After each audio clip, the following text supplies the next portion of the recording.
How you doing this morning? Are we live on the air? I do believe we are live on the air. Yes. We are live on Facebook Live. We had a critical emergency here at the radio station this morning, and yours truly was on it.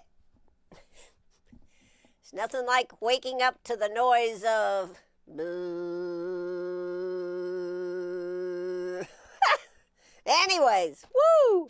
All right. I'm ready. I'm here. How you doing? Been outside with Penny. We've had our morning constitutional. I've already had a full day here, folks. That's all I can say. Let's go ahead and check the weather. It sure is nice out there right now. It is 56 degrees. Feels like 55 out there. We're looking at a high today of 70 degrees. That's right. 70 degrees and a low tonight of just 58 degrees. Tomorrow on Thursday, it is going to be a high of 77, a low of 64, partly sunny skies. Friday comes in at an unbelievable 79 degrees. That's right, 79 degrees, a low of 54. Let's see, Friday showers in the morning with some clearing in the afternoon, high of 79, chance of rain 40%.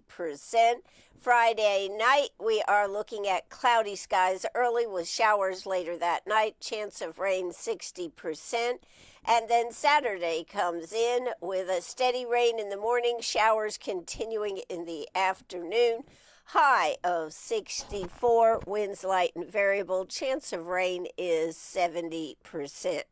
Rainfall around 1/4 of an inch. Well, wouldn't you know? All right, that's for Saturday. Sunday comes in, though. Looks like we're going to have some clearing. Sunday, a few clouds early, otherwise mostly sunny, high of 56, low of 30 degrees. And then next week, we cool back down in the mid-40s, low 50s. Maybe by the end of the week, it looks like we're getting into the mid-60s. So that's a little bit of your local weather forecast right here from the weather desk at WCRS Radio. Well, what do you think about that? Yeah, I've got a radio desk now. I've got a weather desk now. Woo! All right. Let's see. Big news is what happened at County Council last night.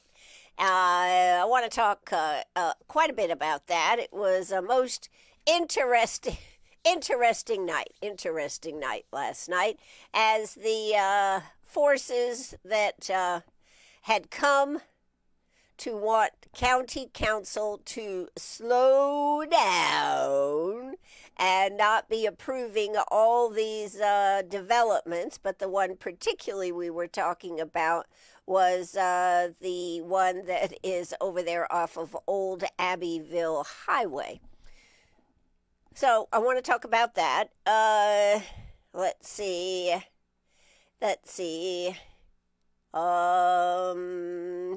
What else? We got a lot of things I could talk about.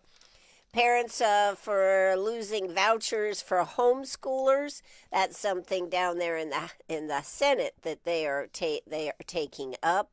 They're also taking up, this is an important for anybody that uses CBD for muscle aches, any of the things that you are taking CBD for, whether it's to get your frisky back, yes, or whether it is just to feel better with CBD with all the cannabinoids. You may be working with reputable people out there, but of course there are always somebody that is not reputable out there, and a lot of the stuff that people buy at gas stations just is not what they're saying that it is.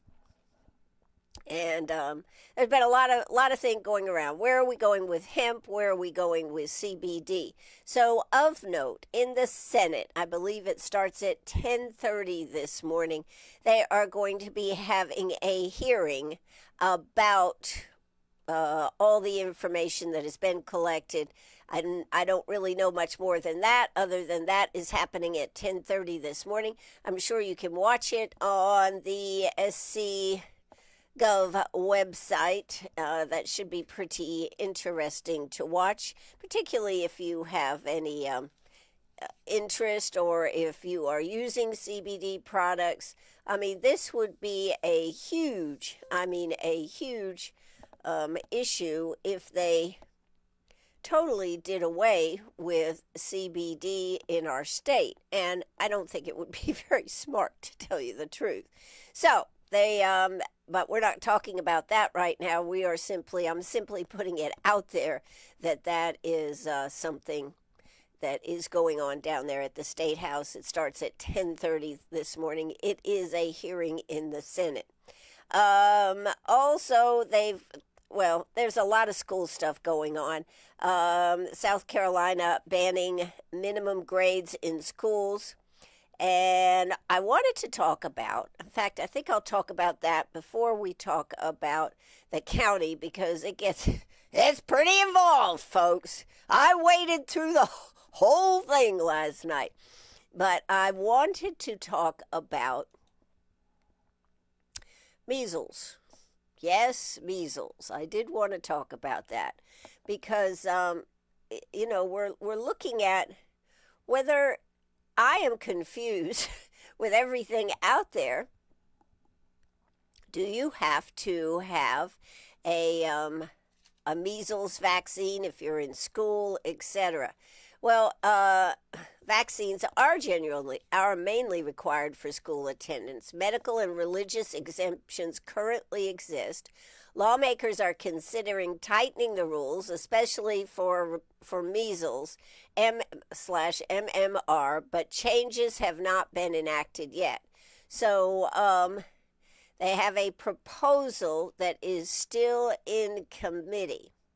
It says a bill introduced in February would remove the religious exemption for measles, mumps, and rubella, require students to have the MMR, which is measles, mumps, and rubella vaccination, or a medical exemption for public schools, private school scholarship eligibility, and public colleges and universities.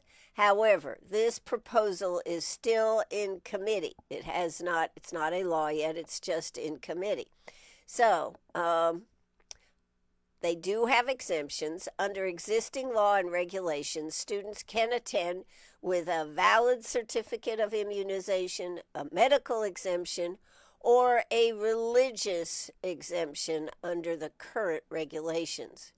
There is also a short-term special exemption, about 30 days, for transfer students waiting on records or documentation. So if some family moves in, they have 30 days to get their records that, yes, they have been.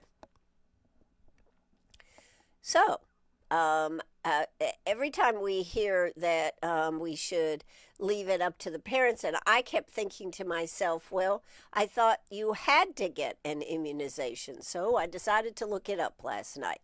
And South Carolina law does require children to show proof of vaccination or immunization as directed by the state health department to be admitted or remain enrolled in school or child care. Schools must keep vaccination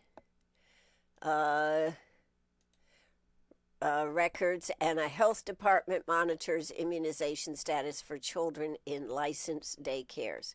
So, that is something that I didn't realize was actually a new bill, is in committee, and I'm sure part of it has to do with the fact that we have this measles outbreak in South Carolina. So, FYI, just thought I would bring that up to you today. So, let's talk about county council last night. Yes, let's talk about county council.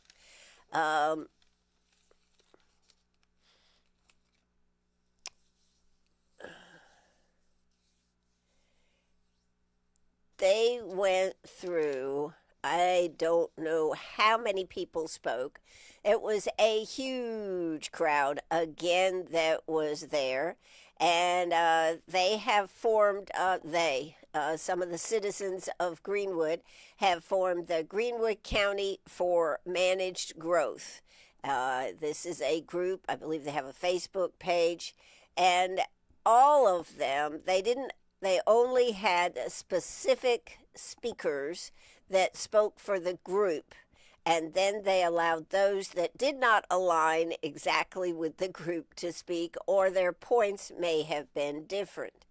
So they have 600 people in their member group, and one video that they produced, they were saying, has gotten over 50,000 views. So they are a force. They are a force to be recognized. And with that, I think County Council has, decided to be more open in listening to what they had to say. And so, although I'm going to speed ahead and tell you what County Council did. County Council decided, after all this discussion, Robbie Templeton made a motion that they delay their decision based on the traffic study. So by doing that, they have, in essence, they have not won, but they have at least put a stop to it moving forward. One of the big things that was made a point that since the property is already been, there's two pieces of property that are together in one now, R1 and R2, that they still would be able to, the developer would still be able to build on that property, even if he didn't get the change in zoning that they were seeking. So they cannot really stop it. They can make a point that certain things need to be looked at. And that is, I think, the biggest takeaway that they have been able to do. So, Tina Escalona spoke last night. Was it Jan Johnson, who is a retired EMS, probably to me, one of the most impactful conversations that was had last night. First up, before I say anything more, Theo Lane, the chair of County Council, decided if they would limit the number of people coming up there and have specific speakers, that he would give each and every one of them approximately 5 minutes to speak. Her concern, she was a retired EMS, Janice Johnson, retired EMS person. Her concern was the burden it would add to the fire department, the EMS, and the needs of public safety. She says the ER is overworked, understaffed, and they have 5 ambulances per shift. They need to fix. She said there are EMS agents, when she was working there, 24-hour shifts, and they would basically sometimes not even get an opportunity to eat. Let me tell you something. If this is what we have going on in our EMS and the fire department, this type of thing, we are not set up for growth. Now, nobody debated it from the other side. This was just put out that these are things that she observed. She has retired. Let's see if I can pull that up for you real quick. But it was most, to me, one of the most impactful, and affects all of us, because these things are services that we all depend on. Let's see. I think I might be. significantly there. What Hold on. Let me just get a little bit further. Here we go. This is. affects me as well. Yes, ma'am. There's times when I can't. Oh, Johnson, John. That's when you got me. Okay. There's times when I can't get out of my driveway now on certain times of day because of the traffic because it's a cut through.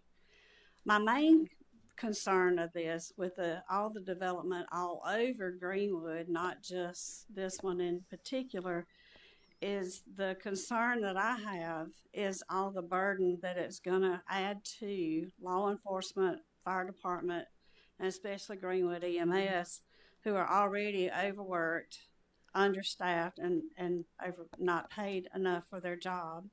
When I went to work for Greenwood EMS, I retired as a paramedic.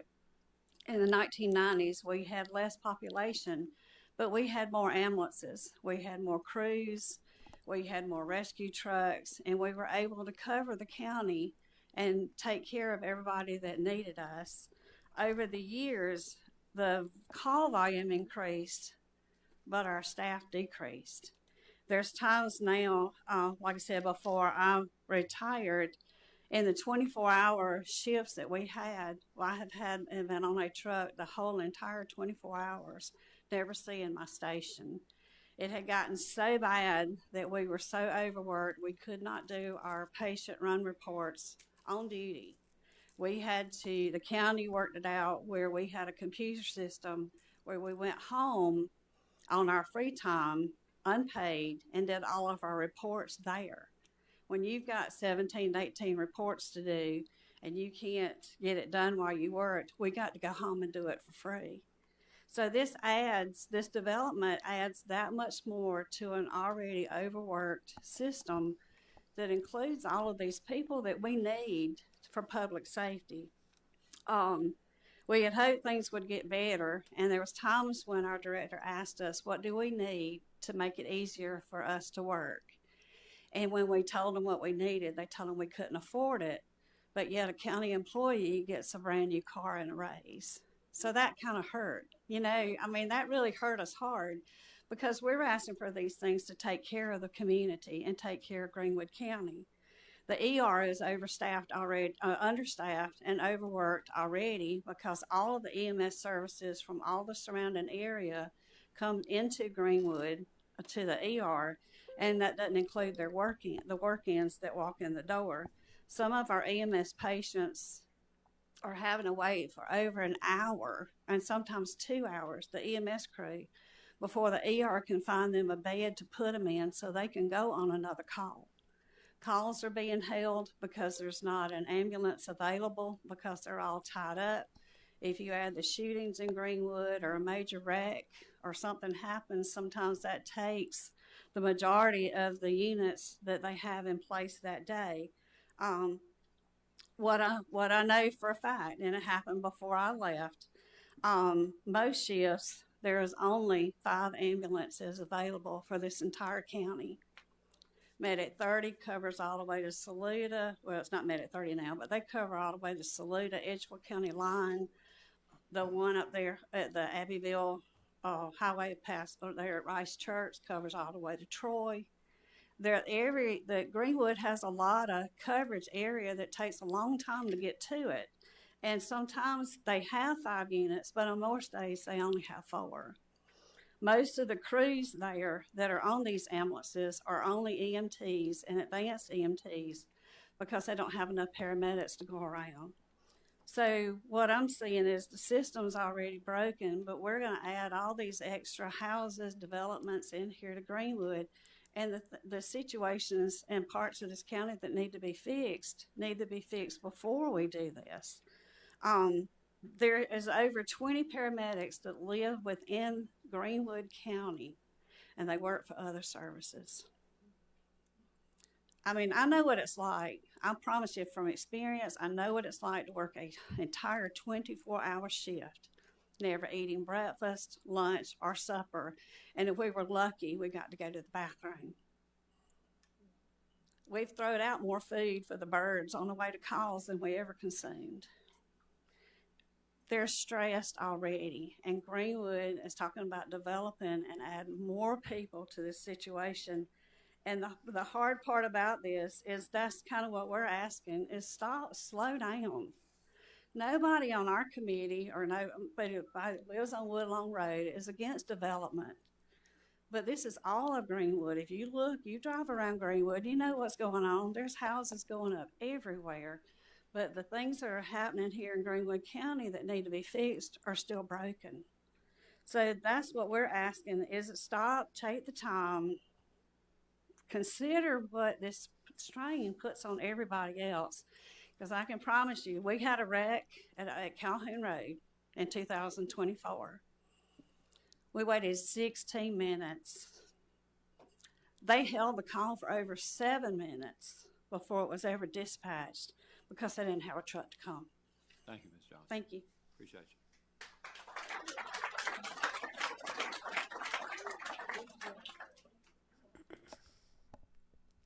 Okay, I just thought that one was most impactful and actually goes to the issue that everybody talks about. Are we ready for growth? Whether we're talking about, as in this case, EMS, fire, this type of thing, or are we not ready for growth? The infrastructure to do this, all these things have to be considered.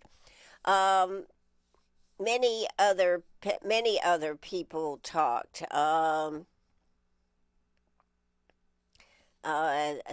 Talked about what was it? I don't. Let's see. Oh, Kimbrell, a man named Kimbrell, who was he was saying that we need to establish parameters. He actually moved from Charlotte to Greenwood to get out of the traffic and everything. Or was that somebody else? I may be wrong. Anyways, there was one man who talked about the fact about moving from Charlotte to this area to get away from it just to see what has happened. And he talked about the growth that happened in Charlotte and how they didn't have any managed growth. And because of that, and he actually was on, I don't know whether it was a city or a county council, but he said it became a real issue how long the travel time, all the things that happened. And I think the overwhelming story that was there last night was simply, let's make sure before we grow that we have the systems in place to do it. There was a lot of discussion about, well, not a lot, but there was some discussion about the silt that has not been stopped and how it's running into Marion Moore's Pond. That was of course a part of it too. Well, in the end, the builder was there to take on some questions. And he did a pretty good job. He did a pretty good job talking about what they will and will not do. He is with, I guess, Beasley Real Estate is the one doing be the real estate agent. The developer, this is the man I think that runs the job, Joe Giuliano, and he's been, he made a joke that he has worked for this company for 23 years, which is a lot longer than most of his marriages had lasted. So there you go. But he certainly heard what the people were saying. He said that he wanted to do the right thing, that this were not starter homes. These would actually be like second homes, a growth type aspect. But as I said, in the end, County Council decided to hold off making a decision about the change in the zoning. But as it was noted, the developer can go ahead and do with the zoning that he has, and maybe it would reduce it by I think the 104 to 107 houses may be down to 100. So that is an issue that is facing our community. This development can go forward. Can it go forward at the managed real estate, MR, whatever it is called, where they're trying to get a different zoning? Can it go forward with that zoning? No, not until the traffic study. Could it be approved? It could be approved or not approved. But that won't make any difference about what the builder wants to do. The builder could still build because the property is already zoned for, I think it's R1 and R2. But they did not change the zoning. County Council did not change the zoning until after a traffic study happens. So that is one of the things. That was one of the big things with what was happening at County Council last night. I will say that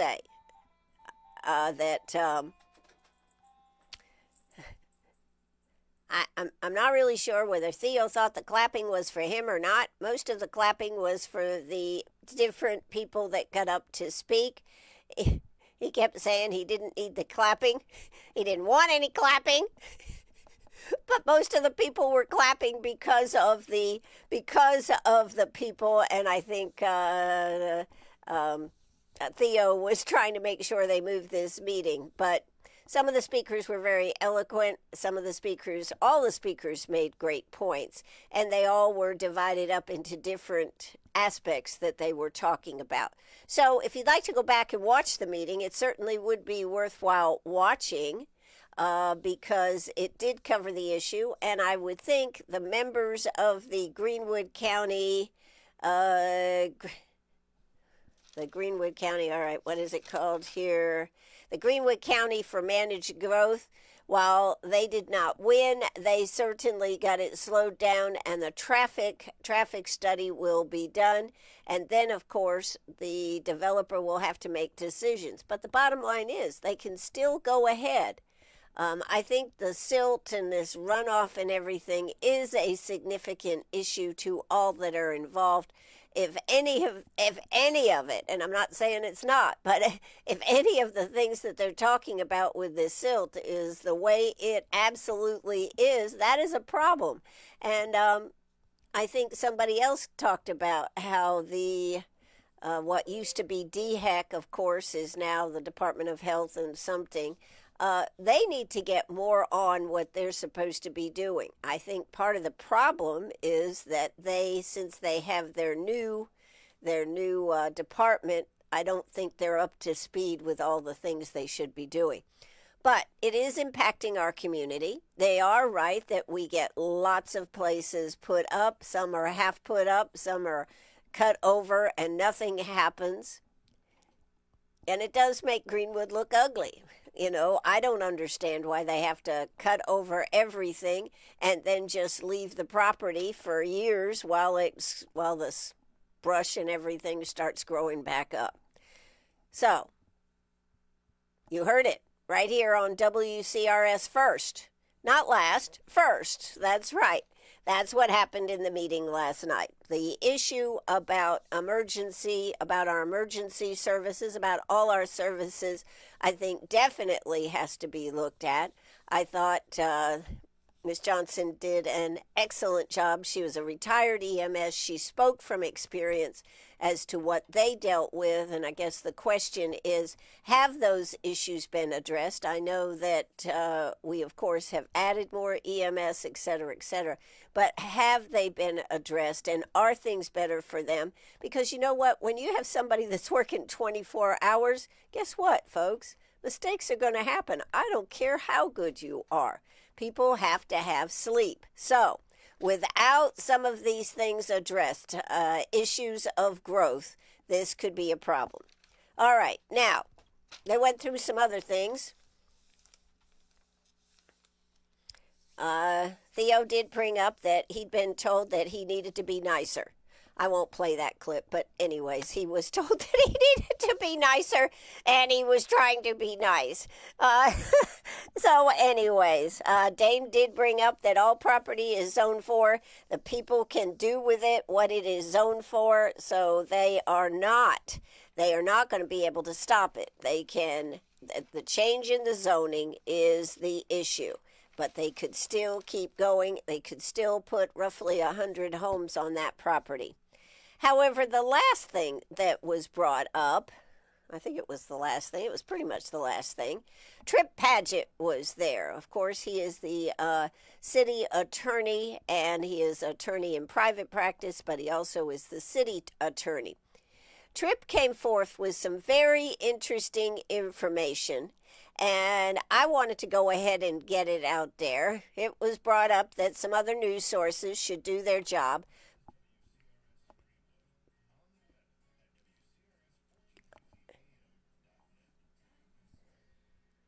But I'm going to get it out there probably first. So, here it goes. Tripp said that there are that we have a problem, and it's a problem everywhere in the nation. It's not just Greenwood, but it is coming to Greenwood, where we have fraudulent liens being placed on people's property. And of course, if you are selling your property, trying to do something, and you didn't know there was this lien on your property, it can really screw things up. So there is a service that our county already paid for, and this is what Tripp wanted to bring and get to everybody's attention. It is something that you have to sign up for, but it's called Fraud Sleuth. And it is you can go in and register your name and the variations of it should someone put a lien against your mortgage or against your property, not against your mortgage, against your property. It will alert you that this has happened.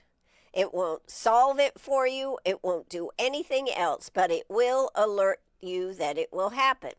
And Tripp just wanted county council to know that this is something, this is through the clerk of court's office, that this is something that the county already pays for, and we need people to know this. So he suggested some other news sources get it out there. He neglected to put on WCRS, which is a viable news source, with Ann Eller, the voice of Greenwood. So I am here to tell you, you probably are going to hear this before anything else, even before social media, because I don't think they could react this quick, that there is on the county website, you go under the Department of the Clerk's office, and there is a little tab, I believe, that says Fraud Sleuth. And then you go in and you fill that out. And if anybody tries to get a lien against your property, this will alert you.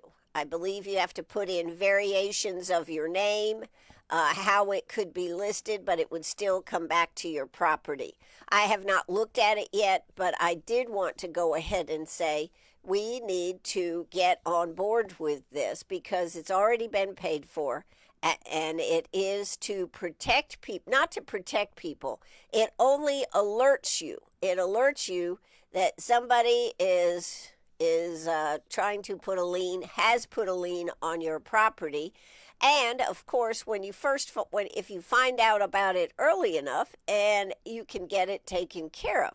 Now, that doesn't stop what you have to go through to get it taken care of, but it certainly cannot come as a surprise if you go to sell your property, etc., and you find out, oh my God, this is on my property. So I would highly recommend that you go to Fraud Sleuth on the Greenwood County website. It is under the Department of the Clerk's office. It only applies to real estate, and it's only in the mortgage and deed books where that is what is affected, because somebody can go and somebody, a fraudster, a somebody trying to do you harm, can go in there and put that in there. So they said that Greenwood has not had this big a problem, but it is becoming a problem, particularly as we have more and more stuff, and more stuff online, they say, is another issue. I think Tripp was saying some of our local communities around, I think he said Abbeville, I don't really remember, but he did say that this is something that people have not been aware of, and it is happening right here in our area now.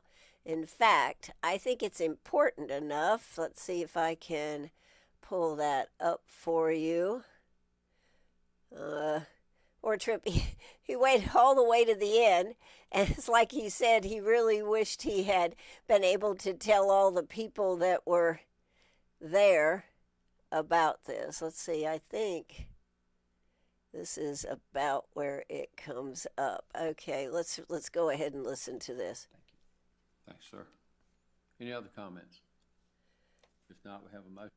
All right, let's see. So Here we I go. allow him to speak to council, but it wasn't on the agenda. So Tripp, I'm sorry you lost your audience, because you had a really nice audience. Thank you, Mr. Chairman and members of council. And I was hoping that I would be able to inform those people too.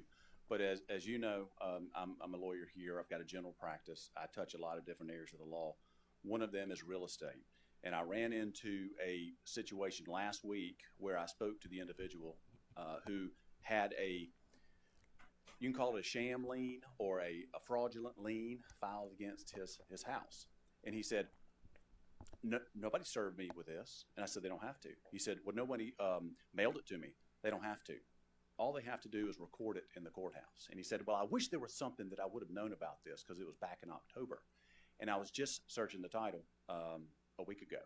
Well, there's something that the county has available for your constituents. I would like the index to get the people of Greenwood County to know about it, your constituents to know about it, your clerk, and I'll give you some compliments. You've got a great clerk and a great staff in the courthouse. The clerks in the that deal with real estate know their stuff. Very good. But Chastity has a software that has a plug-in that you already pay for. So your citizens only have to go in and click Fraud Sleuth. And if you sign up for Fraud Sleuth, you will find out the next day, because the system updates at midnight every night, you will find out next day if a variation of your name that you put in, like it would be Tripp Paget, Paget Tripp, James Paget, Paget James, whatever, all my variations. If something is recorded that is your variation, you will get an email saying something's been recorded. You go look. This fella who had this lien filed against his house that is problematic, I think it's fraudulent, but it's still problematic. If he would have known about it 6 months ago, he might have been able to have dealt with it and it not be a problem now. But if anyone has an interest in real estate in Greenwood County, we have wonderful technology for the good guys. Unfortunately, it's a wonderful technology for the bad guys too. They can see our stuff. The only thing you can do, we can't prevent what's filed, but you can see next day if something is filed that affects you. So let your constituents know, put that on your Facebook pages. Hopefully the index will inform the community that there's a free, it's not free, it's already paid for. It's on the county website. It's called Fraud Sleuth. It's under the clerk's, what do you call it on the website? It's on the clerk's webpage. So Fraud Sleuth. You register, username, password, put in your name variations. It's not going to fix anything for you, but it will tell you if something happens. Tripp, let me ask a quick question. The timeliness of knowing, how does that significantly help you the first day versus 3 months from now? It's just lead time. It gives you a chance to deal with it quicker, because if you get in a contract and you're supposed to sell something and we have a short time to search and it's supposed to close in 3 weeks, you can't fix much of anything in 3 weeks. But if you have 6 months, you might be able to deal with it. So if someone forges your deed, if someone does file a lien, if someone records an easement or something that you didn't consent to and it's a fraudulent thing, this is just a service that you already pay for, that the clerk has to alert your constituents. That's all. You can see people care about their land. This room was filled up. Sure. So this is just something that you already pay for your constituents to have, to give them more information as quickly as possible. So, Abby, I would ask you if there's a way that we can help promote to spread this information. We have before, but it's been a while. We'll do it again. Okay. And you can get the details from Tripp as to what that needs to look like. Okay. Thank you, Tripp. And I appreciate your patience. Sorry you had to wait all night. Is that, Okay, it's just, Sure. it's something that folks need to Yeah. know. is that, oh, I'm sorry, Mike. Counsel, Go ahead. go ahead. Mr. Anyone. Allison was for me. I was gonna ask, is there any way to put it on the county's website? It's where- already there. I mean, it's fraud what? Sleuth, like investigator. Okay, I Sleuth, got you. yeah. Now, how, you go to the clerk of court's website? No, so it's the county website. You go to the 3 lines on the top right. It opens up a drop box, departments, clerk's office, register of deeds, and then fraud sleuth. You got to scroll down. It's kind of in the middle of the Okay. page. It's a little bit of work to get to it, but it's easy sign up, and you have given yourself every opportunity to know if something is recorded in the deed books or mortgage books against your property. Yeah, my question was, could it be made easier on our website to where there's something that, front page, right, on the front page that says fraud or something, you know, if you think you, just because, like you say, people don't know it's there. I didn't know it was there. Well, you can publicize that to your constituents too, on your, it just gives them added lead time. And as a realtor, this is becoming a problem. In other parts of the country, it's more of a problem. Yeah. We are very fortunate that our records are online and very well organized and easy to get to. At the same time, we become a target because of that. And you can see with the folks coming into Greenwood, we're found now. We're not, Abbeville doesn't have their records online, McCormick doesn't have their records online. We do. We do. 6, Lieutenant. There's more coming. I found another 9 of these. Wow. So if somebody files a lien, like when I was building my house, I think somebody filed a lien against my contractor, but it went on my home, and I didn't realize that till later. Is that? That type of lien is filed against the property. So yeah, it would have. That's a different one. That's a mechanic's lien. That's filed in a different set of books. Okay, just checking. This is in this service affects mortgage books and deed books. Where the majority of stuff is, what you're talking about is online, but I don't know of a service that would alert you to what you're talking about. Okay. But Thanks. he has to be served that. That is correct. You would have to be served with that particular one. I know that, because you would be served that. This, you're not served. Yes, No. your stuff would be in common pleas court. This stuff is just mortgage book, deed book with no service, no mailing, no nothing. So. Okay, thank you. Thank you, Tripp. Okay. All right. Well, there you go. Now you've heard it directly from the mouth of Tripp Paget, and what a great service that is. It is called Fraud Sleuth, and I just wanted everybody to know about it, even though Tripp did overlook me. I understand. It's WCRS right here in Greenwood, getting that information out to you as quickly as we can and as we do. Well, that is really, there was a whole lot of things I wanted to get to, but you know what? They'll be there tomorrow, and there'll be more things happening. So we will talk about it tomorrow. Very interesting on County Council. You can go back and watch the meeting if you want more detail. You can go back and watch it. It is on YouTube, and you just go to Greenwood County Council, and there will be oodles of meetings up there. Put in 217-2026 in the title. Greenwood County Council meeting 217-2026, and it will pop up. You can watch it, you can scroll through it, but It was an interesting meeting, and I do recommend that people learn more about it.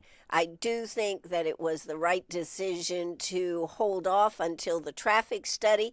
Don't know how long it'll take them to do the traffic study, but again, understand that if the developer decides to go ahead the way it is, the developer can proceed. He is not prohibited. It's only if he decides that he wants to go for that zoning change that would allow for a few more houses, I do believe, not many, 5 or 6 houses, and how he wanted to lay out the property. These are the things that happen right here in Greenwood when nobody is paying attention. But I tell you what, to see the room full of county council people from all over our county, it wasn't just the people. I think this is an important point. It wasn't just the people who would be affected by this. There were people all across the county that were talking about this. So, without further ado, I am going to give it up. I do have a couple of things I did want to tell you here. So, what is it you would like to tell us this afternoon? This afternoon on Meet Me at the Diner, we will have Police Chief TJ Shadone will be with us. I know this is going to be an interesting conversation, so I hope you'll tune in for that. That'll be from 5 to 6 today.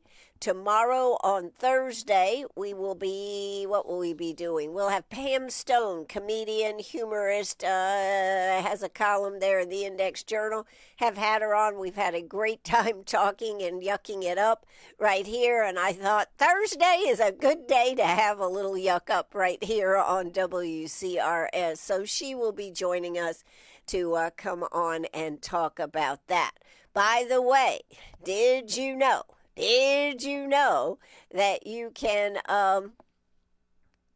right now, if you've got the app, you can get a Chick-fil-A biscuit for, I believe it's for free, just by going to, ordering it through the app and picking it up. That goes on from now through the 28th of February.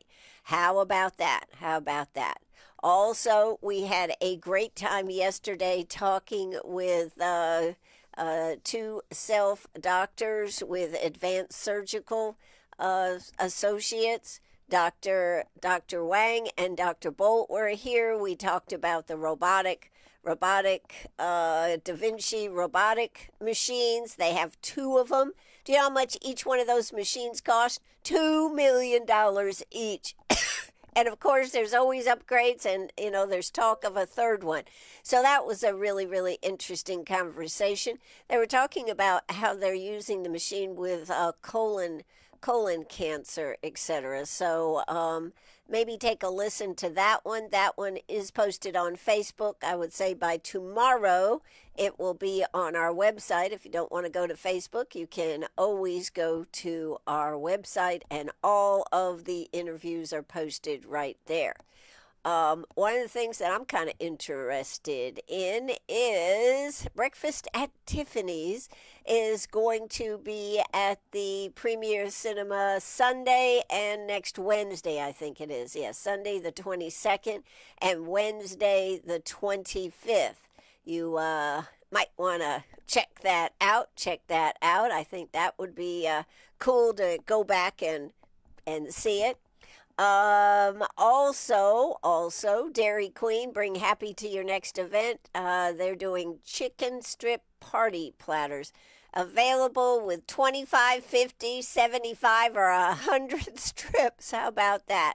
And you can also get onion rings and cheese curls and all this stuff. So they're doing catering with party platters. That is available now.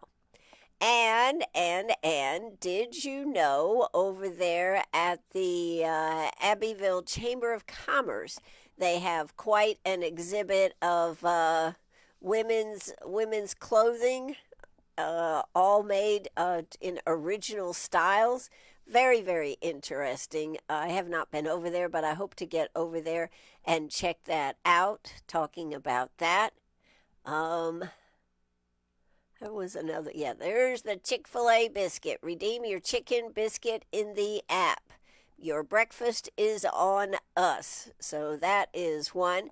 And I want to talk about this for a second. I'm going there Saturday night over there to the Fiddle and Bow Music Hall, which you know is over in Honeypath. Only has about 115 seats.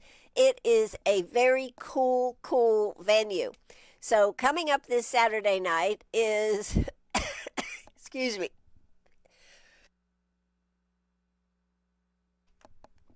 coming up Saturday night is Linda Gale Lewis. She is the sister of the late, great Jerry Lee Lewis. Now, we are going to be going there. We're going to see if we can score an interview with her. But she is the rockabilly queen, and it's going to be a really, really great show. The woman is 80 years old, or 80 years young, I should say, and is still rocking it out. I've seen some videos of her. She's actually, Friday night, get this, Friday night, she has a show, I think it's in Tampa. It's in Florida anyways, and she is driving after that show to be here in Honeypath for Saturday night show. So if you would like to go, all you got to do is call them over there, 864-940-2254. That's 864-940-2254. Between 7 a.m. and 9 p.m. and let them know you'd like to come. You can also, they've got a link tree, the Fiddle and Bow Music Hall site at the link tree. I guess it is link tree. So check that out. But I hope to see you over there. It's going to be a fantabulous show. And what an iconic legend will be there. Before, the opening act is called the Sparkle City Rockettes. So the Sparkle City Rockettes will be as the opening, but she will be the main attraction. And I got to check it out. I'm going to do it. We may actually be doing a show about her and Jerry Lee Lewis, and I don't know, who shall we add in there? But anyways, we may have a cool show Saturday featuring her. She actually sung with Jerry Lee Lewis, and from what I understand, she actually had some bigger hits with him than sometimes he did. So, Linda Gale Lewis will be at the Fiddle and Bow Saturday night. Check it out. Get your tickets. There's not a bad seat in the house. It is a cool venue, and it's right up the road. It is at 7 p.m., so it's even an early night making it home. And 25 minutes away, so not bad at all. Check it out. I'm Ann Eller. This is WCRS. We are going to be rocking it out again this afternoon, 5 p.m. with Police Chief T.J. Shadone. If you got a question or a comment, make sure you let me know. 864-332-9355. That's 864-332-9355. In closing, I want to say one of the comments that came in this morning from our text line, I got to share this because it just will make for such a cool close. It says, we were talking about CBD and the hearing that they'll have tomorrow, and the Senate, the House, they're trying to decide what they're going to do about CBD. There's a big pushback from the liquor lobby about only having these drinks that they have available in their liquor stores to control it. This is all about control, folks. But anyways, this texter said, people who need it, CBD, for their bones and joints hurting are not interested in getting frisky. Well, whatever. Go see Joe over at your CBD. Whether you want to get frisky or you've got pain or you need it for your dog or your cat, He's got a solution for all of us. Cannabinoids are what is missing from our diets, and that's what CBD, the good CBD, and Joe over there, Joe Martin over there at Your CBD has the good stuff. Go talk to Joe if you've got questions about it. That, my friends, is going to do it for me. We're going to drop the curtain. We're going to play some music, and I'll be back at 5 o'clock. The end of the day, 5 to 6. So take it away.